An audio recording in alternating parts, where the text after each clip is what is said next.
EdTech, that is, education technology, is nothing new, but the concept has fast become a buzzword as various schools and educators latch on to the e-learning platforms to help students have a more comprehensive learning process.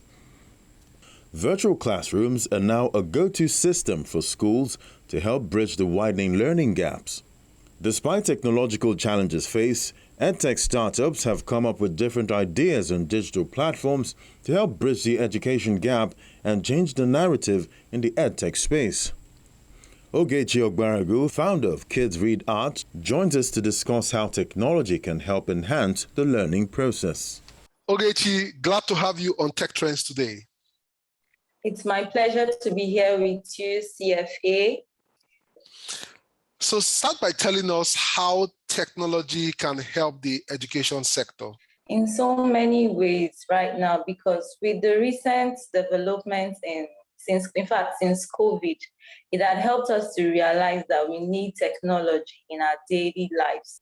With how all the trends, everybody had to move to the online space. It helped us to see the benefit of involving technology in all we were doing. Offices and spaces, everything went to the online space. Schools moved to the online space. Even those that didn't have the knowledge were forced to learn the skills on how to use technology. Awesome, Ogechi. Now, you mentioned, during COVID. Now, what I noticed is that a lot of schools went online or used digital tools just because they didn't have an option. But COVID ended and many of them have gone back to their old ways. Is that what you also observed?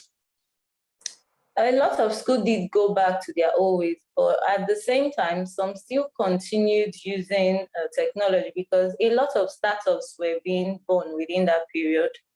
And so we're now there's now a blend between having to use technology in the classroom and the old ways. So it's not exactly, they're not going back to the old ways per se.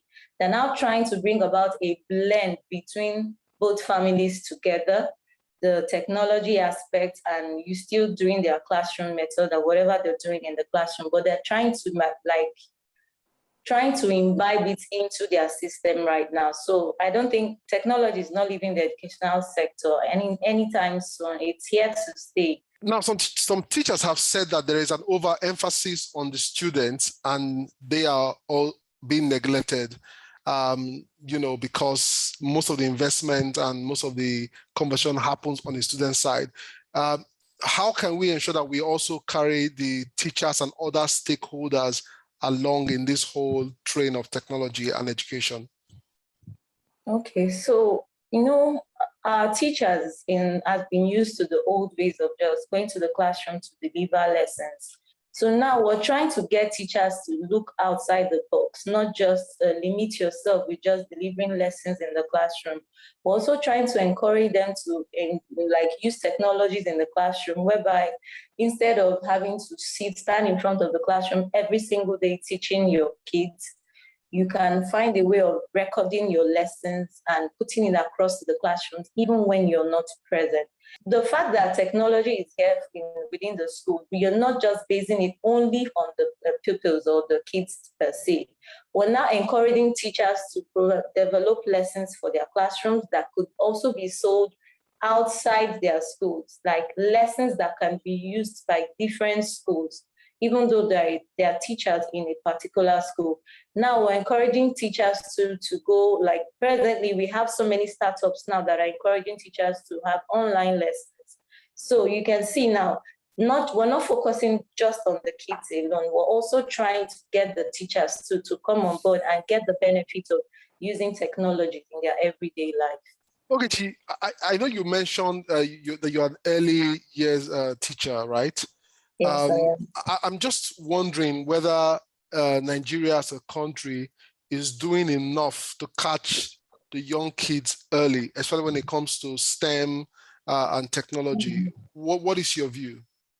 A lot of startups presently are trying to introduce STEM into our various curriculums and all that. But, it now comes to the school themselves. what are the schools doing about it? Some schools don't know the ideas about don't have the knowledge about STEM. They're used to their regular lessons. Most times they keep asking, where do they fit it in? And sometimes for some schools, the international schools that are very aware of it, they include it as an extracurricular activity. So the kids go to the STEM club and carry out one practical, and that's the end. So we want it to be much more personalized for these kids, whereby individual children or the kids within the club or the classroom get to work with these resources themselves. But in most cases, it isn't so, because rather what you get in most school environment is the person in charge carrying out the experiments and doing what he or she wants to do before the kids, and maybe encourage some of the kids and guide them into doing some. Now, these apply in only few schools, not all schools. So that's why I use some schools. Why some other schools don't even have an idea of what STEM is all about. So how are you dealing with the issue of funding? Very, very difficult. Like, it's a challenge of its own. It's like a very, very big mountain to climb, which we're trying to climb, and we've been climbing that. So we've been quite fortunate. Like when we started up, we used a lot of our savings and investment from our families and friends. And because, going into the technology space, it's not a piece of cake. It involves a lot of investment. Since I started this journey, I know how much we've invested into this business, and still investing and still looking for. So we spend every single day. There are bills to pay. There are so many subscriptions to pay and all that. But we're grateful to God that in the midst of it all, He has been making a way for us. Okay, finally, as a woman in technology, because you've made a move as a teacher, now you're a woman in technology, how has it been, and what is your advice to more women who are also in other spaces that may want to come into technology? When I started out, I didn't know what tech was all about. In fact, I had nothing. How long ago was that? I think I started 2020 when I came into FI. FI was what even introduced me to the technological aspect of what I was doing, where we started calling ourselves the edtechs. EdTech and all that. So I got to know about that within FI. I started researching more, I started reading more. And in the course of while I was building my platform, most of the terms, I started becoming familiar with most of the terms that were being used. So I knew what was front end, back end, and the codes and all that. So I began to get an idea of what it entailed, though it wasn't easy.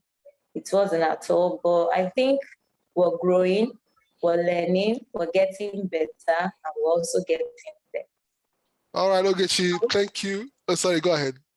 And I also encourage more women to come into the space, because right now we're just very few of us within the space. So we want as much as we can, more teachers, more women into this space, because the space is just being dominated by the men, and it's not fair on us. So we want more of us to come in as much as you can.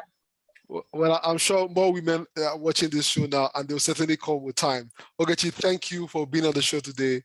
Wish you all the best. Thank you so much for having me. It's been a pleasure talking with you, CFE. Same here.